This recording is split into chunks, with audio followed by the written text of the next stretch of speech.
Oui, je peux parler un peu français ici pour Montréalité, juste parce que c'est Montréalité. Is that how y'all say it in French? Montréalité?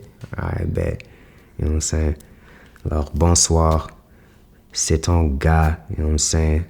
Gros G ici, you know what I'm saying? Comment? Le boss, Nate Huss, you know what I'm saying? Toujours posé, dog, you know what I'm saying? Ici à New York, you know what I'm saying? On rappe le Montréal, you know what I'm saying? Du nord au sud, de l'est à l'ouest, you know what I'm saying? Like, come on, let's get busy, dog. Nous sommes occupés ici, you know what I'm saying? Yo, it's your boy Nate Husser. You watching Montreality. Let's get it.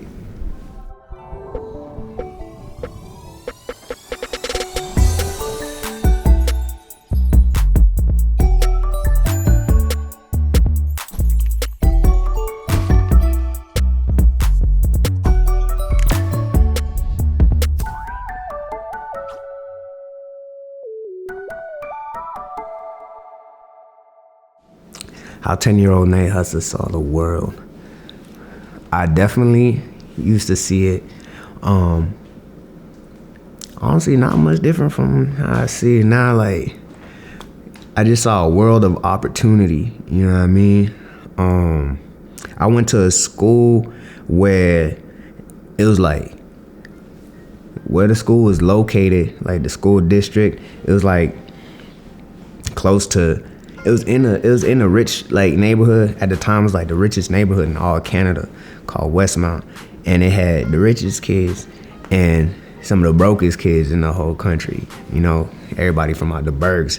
So we was sharing the school. So I had a lot of friends like from the hood, obviously, but then like these super like rich kids born into rich families and stuff who I would be kicking with, and sometimes, you know, they would invite me out to their house or like take me on trips and stuff like with their families and all that. And I got to see like a whole different lifestyles and like, you know what I'm saying, things that I wouldn't normally like get to see being from where I was from, you know what I'm saying? So that was a blessing because it really got me to see like there's a lot more in the world than like, you know. Do you have a crazy prom story? Yeah, I had 2 prom dates. That's about it. That's all I'm gonna say, man. So growing up in a Vincent household, yeah, yo, so Caribbean families, bro, real strict, like for the most part, man. A lot of discipline, like they drill like a lot of discipline into you,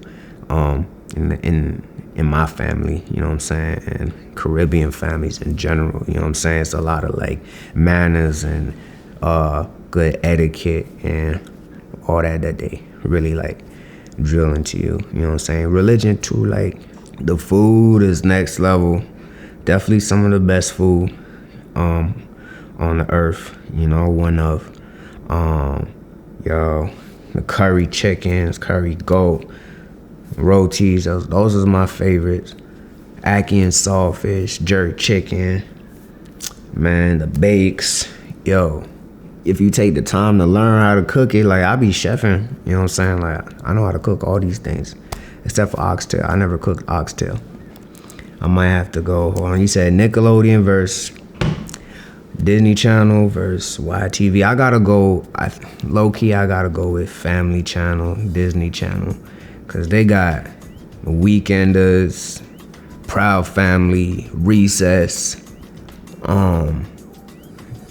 Yeah, those was my shits. That's So Raven, bro. They had some heat. So I gotta go with Disney Channel. What my superpower is, the gift of being like psychic, bro. Yeah, I really be like super tapped in and like sensitive to my environment and surroundings all the time and people's energies and stuff. Like, I don't know. I really be feeling like I can hear like people's thoughts and shit all the time. I know that sounds crazy, but if you know, you know. If you get it, you get it. I don't know if it's a gift or whatever it is that I have, bro. Like, when I'm around people, like, I don't know, with every single person, bro, like, adult, no matter how old, how young, I see like the kid, like, in everybody, bro. You know what I'm saying? Like I look at people's, like, faces and their eyes, like, I don't know, like, I just see, like, the kid inside them, you know what I'm saying? Like, so it kind of, like, I don't know, it kind of, like, I guess you could say, it just makes everybody a little bit more human, you know what I'm saying? Everybody's completely different. There's no duplicate of any one person on this earth, even if you a twin, you know? And so everybody's got they gift, bro, and you know, it's just a matter of finding it for each person. As cliche as it sounds, you know, it's unfortunate a lot of people I wouldn't say waste their life away, but waste a lot of time, you know what I'm saying, or put themselves in a, like, suffering mind state just because they not understanding and not seeing, like, where they could really go or what they could even do and what they're capable of, you know what I'm saying? And yeah, bro, if it's just like understanding how something so small could even be the same thing, like, on a grand scale. Like, bro, if you think of you hungry and, like, you gotta eat, so before you eat, you're gonna think of what it is that you want to eat. Like, yo, I'm craving a sandwich. And then you go and you put together a sandwich. Like, you just made a sandwich, then you ate it and you're not hungry no more. All that is like, you thought it, you went, did it, created it, and then you ate it, you felt it, and now you're satisfied. It's like, that's like a super small version of, like, you could literally take that same formula and apply it to, you know, a business, you know what I'm saying, your dreams. You just think it, you see it, you envision it, you plan it out, you do it, you know what I'm saying, and then, like, it's there. Ooh, what's the realest shit I ever wrote? I think it was probably on my song, Lil Big. I said, when I die, throw a party all up on the block for me. Pistols up, bust some shots in the sky for me. God forbid that my mama see him take a kid till that woman take a shot for me. We done been through a lot, so don't cry for me. Keep all operations going properly. Tell Coco, take my vocals and drop the bass. I play a track and I blow up the place. Yeah, that one right there, that's one of my favorite bars, bro. I say, I don't know too many niggas work hard as me. Know some haters talking hot, still follow me. I think I'm Lil Wayne back on the Carter 3. She gon' lick me like a lollipop, swallow me. She say, you must think you hot, you won't follow me. I've been focused on my money and artistry. I'm cool and smoking exotic trees, not the doctor, my apartment, a pharmacy. Yeah.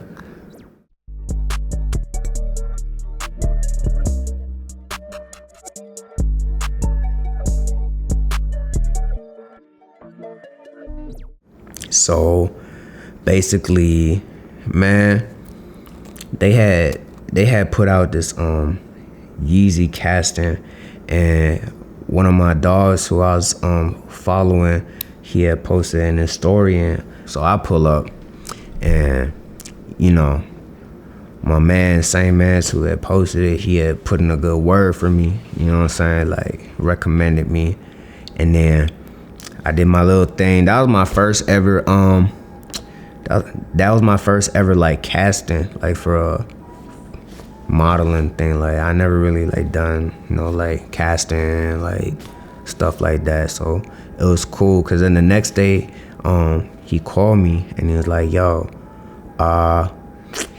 so Ye doubled down on you as a selection, you know what I'm saying, so you good.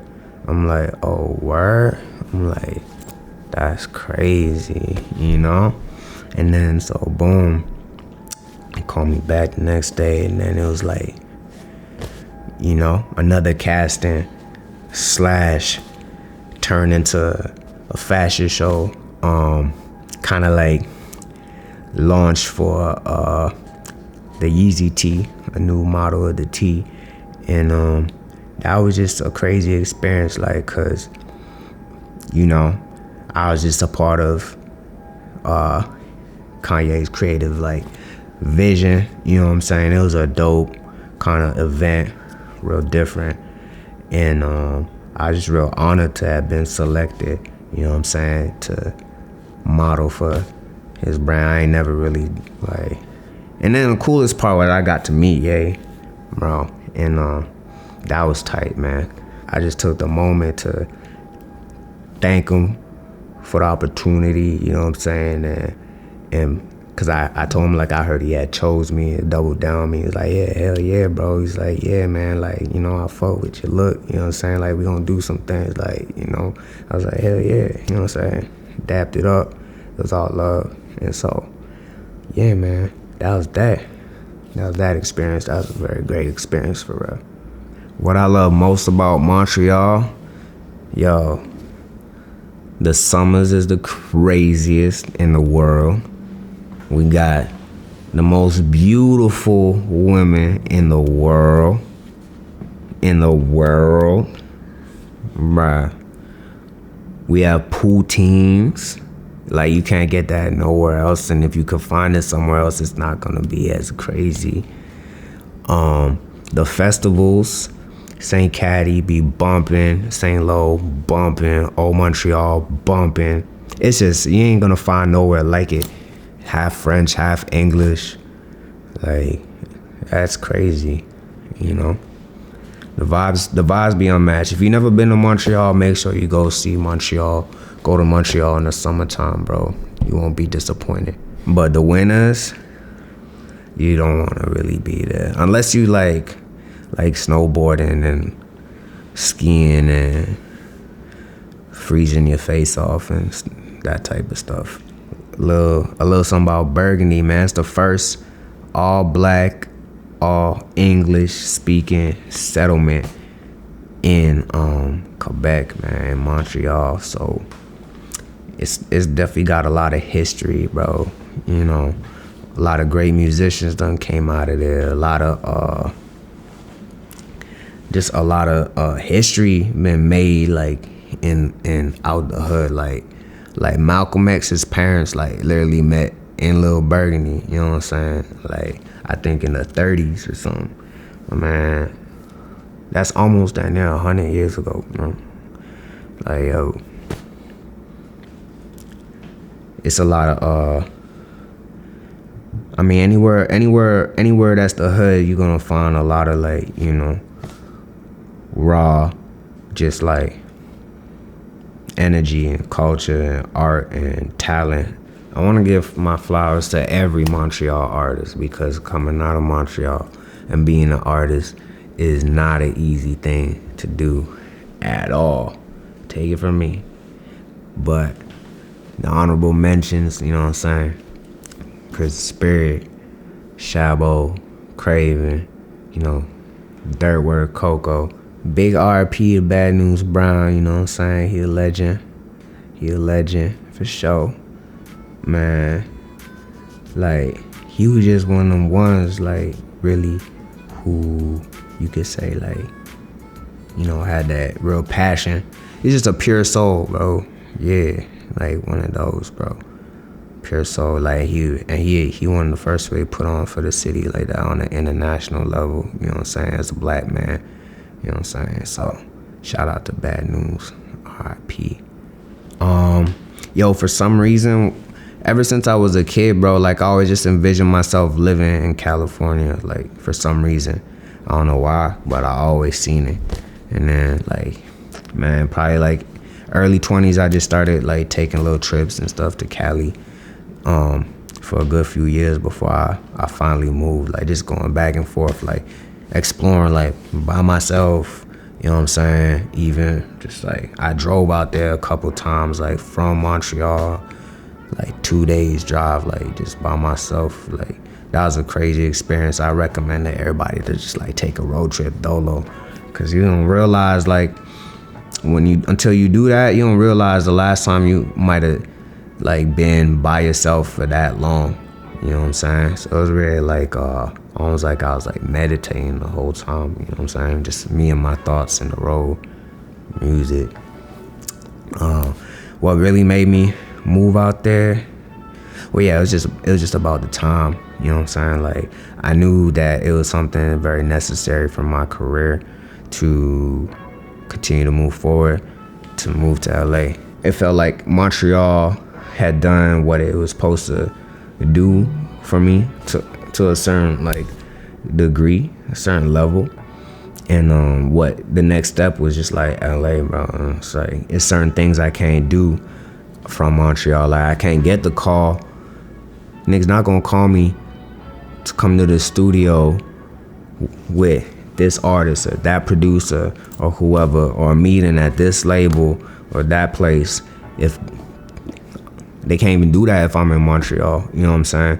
So even just being out there, like the types of opportunities that's available and accessible to me. And then that's another like manifesting kind of way of working with the universe. You know what I'm saying? You put yourself into where you want to be, where you know you gotta be, and you start doing what you just know you gotta do, like following your heart and soul. Then like, you know, universe gonna respond to that and like, you know, work with you. I've been told I'm not really even that romantic. Like it's a consistent thing like between every girlfriend. You know, like, can you just be a little bit more romantic? Like but one of the most romantic things I guess I ever did was I went back to one of my shorties work spot. She was like mad at me for some reason. I don't remember why. So I had to like win her heart back, you know what I'm saying?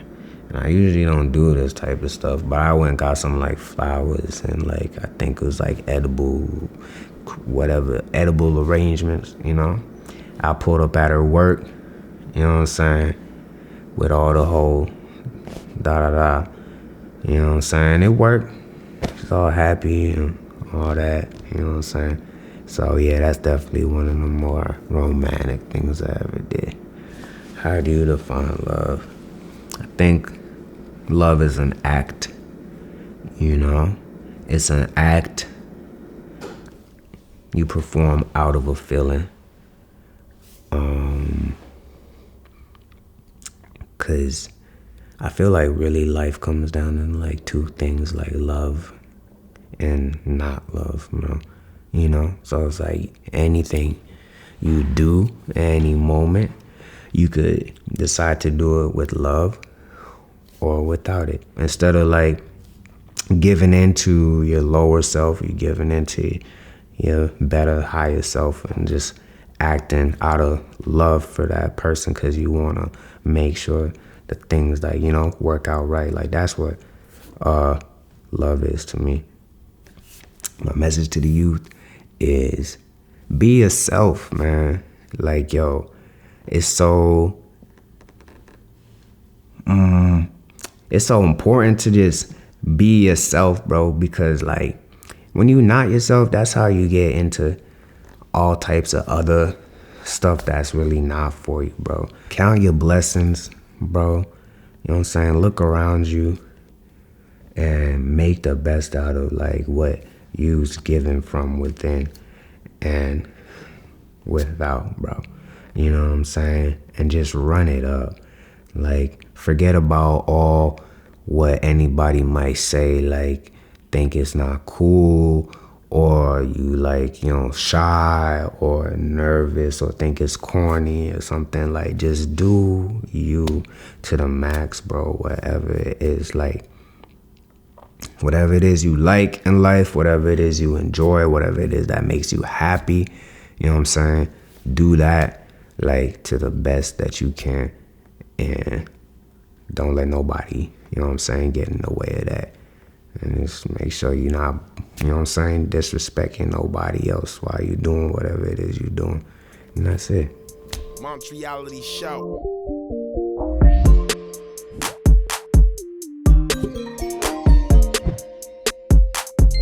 Just pray, man. Just pray. Every day in life ain't supposed to be, oh, hooray, yeah, ice cream.